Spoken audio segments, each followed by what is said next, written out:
পড়ে তোরাজুদ্দিন ফরাদিন না পড়ে তাদের বিদেয়িতার মাফরাত কামনা করে আমার সংক্ষিপ্ত বক্তব্য শুরু করব। কিন্তু এইখানে আসার পথে যেটা আমার পূর্ববর্তী বক্তা বলেছে, আমার এই প্রিয় জায়গার জন্য যে প্রিয় রাস্তাটা করেছিলাম সেই রাস্তার অবস্থা থেকে আমার ভিতরে যে আনন্দ ছিল সব আনন্দ কিন্তু ফুরিয়ে গেছে। দ্বিতীয় হলো এই নলবাড়ি স্কুলে আমরা বাংলাদেশে বিশেষ করে পটুয়াখালীতে বিভিন্ন থানায় বিভিন্ন ইউনিয়নে এত স্কুল কলেজ মসজিদ মাদ্রাসা করলাম, আর নলবাড়ি স্কুল যা ছিল তাই আছে, তার চাইতে আরো খারাপ হয়ে গেছে। এই দুঃখ আমরা কোথায় রাখবো? ইনশাল্লাহ ইনশাল্লাহ আপনাদের বিএনপি আপনাদের ভোটে যদি আবার আপনারা সরকার গঠন করতে পারেন, তাহলে যত দ্রুত সম্ভব এই স্কুলের ভাঙা টিন ফেলে আমরা ইনশাল্লাহ বিল্ডিং করে দেব। আচ্ছা, এখন মাঠে ঢুকি। এই মাঠে ঢুকে আমার মনে যে দুঃখ ছিল, বেদনা ছিল, সব উড়ে গেছে। এত লোক জমায়েত হয়েছে অল্প সময়ের খবরের মধ্যে যে আমি ইদানিং কোথাও এত লোক দেখিনি। সেই জন্য আপনাদের সবাইকে ধন্যবাদ দিচ্ছি। তার চেয়ে যেটা মজার কথা হলো, আবার ডান দিকে দেখেন আমাদের বোনরা, হাজার হাজার আমাদের মা বোনরা এসে হাজির হয়েছে বাচ্চাদের নিয়ে। সেই জন্য আমি আমার বোনদেরকে বিশেষ ধন্যবাদ দিচ্ছি এবং আপনাদের সবাইকে অনুরোধ করবো আমাদের বোনদেরকে ধন্যবাদ দেওয়ার জন্য একটু হাতে তালি দেন আপনারা।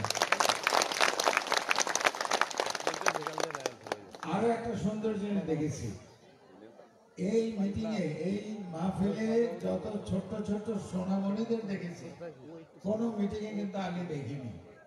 তো আজকে আমি মিটিং এর পরে আমার নেতৃবৃন্দের সঙ্গে কথা বলে এখানে জাতীয়তাবাদী শিশু দল সৃষ্টি করে যাব।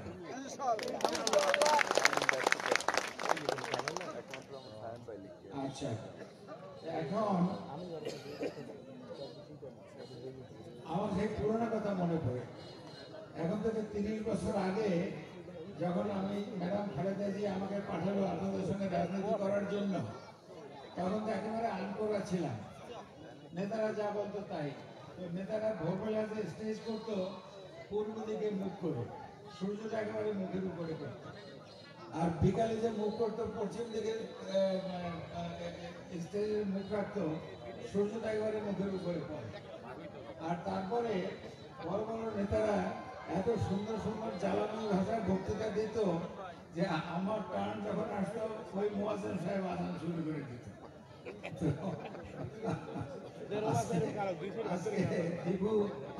সেটাই প্ল্যান করছে। আমি মসজিদের ইমাম সাহেব যদি আশেপাশে থাকে আপনাকে অনুরোধ করবো আমাদের 5 মিনিট বাড়াই দিয়ে দিচ্ছে। আচ্ছা, এখন যদিও আমরা মত বিনিময় সভা করছি, কিন্তু সবার কলেবর দেখে, সবার মুখের হাসি, চোখের ঝিলিক দেখে মনে হয় এটা তার চেয়ে অনেক বেশি উন্নত স্তরে। এটা অবশ্যই নির্বাচনী জনসভা। তো আমি এই সিজনে নির্বাচনী জনসভা কিন্তু প্রথম করলাম।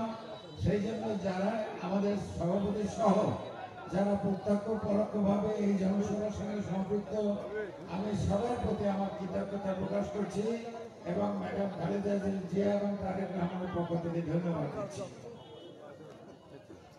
ভাই বোনেরা আমার, বাংলাদেশ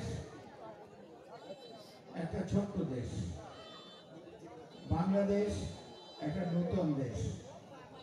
এই বাংলাদেশ কিভাবে জন্ম নিয়েছে এটা আপনারা জানেন।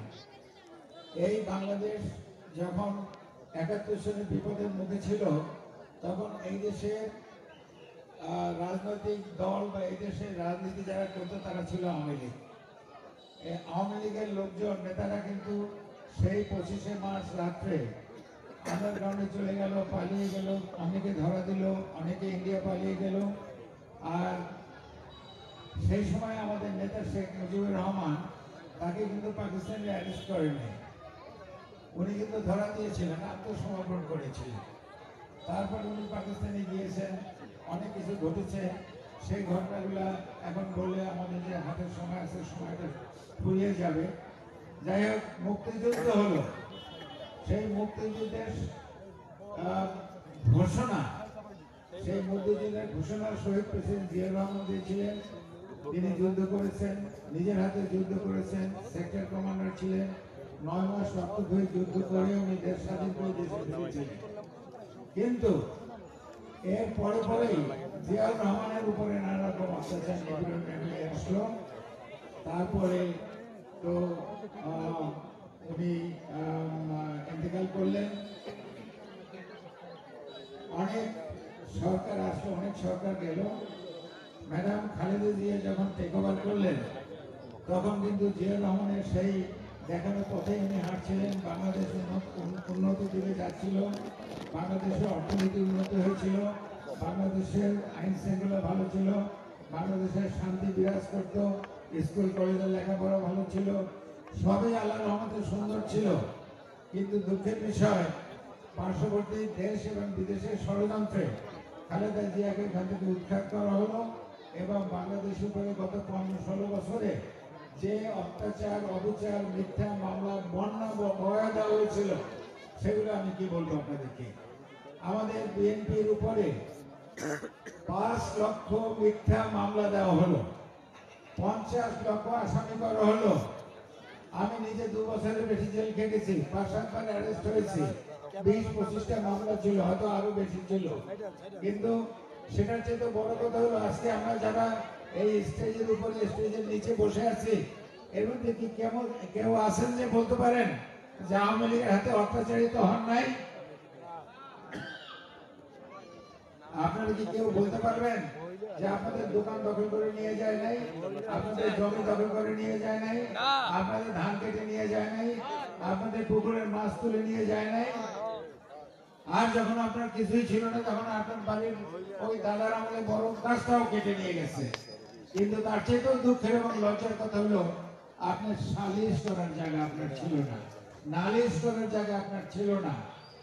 আপনি স্থানীয়ভাবে নালিশ করতে পারতেন না, আপনি থানায় যেতেন, থানায় আপনার কেস নেবে না, কারণ ওই আওয়ামী লীগের নেতা বলে নাই, সেই জন্য। তারপর আপনি কোর্টে যেতেন, কোর্টে কেস করতে, কোর্টে হয়তো কেস নিত, কিন্তু ইনকোয়ারির জন্য কেস ওই থানায় পাঠাতো।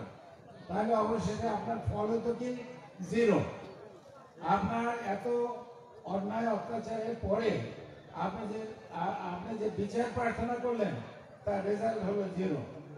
তো সেই অত্যাচার, অন্যায় বাড়তে বাড়তে বাড়তে এমন একটা পর্যায়ে পৌঁছলো যে আমাদের তরুণরা, আমাদের শিশুরা, আমাদের ছাত্ররা এই শেখ হাসিনার অন্যায়, অত্যাচার এবং বৈষম্যের বিরুদ্ধে তারা বিদ্রোহ করলো, তারা আন্দোলন শুরু করলো।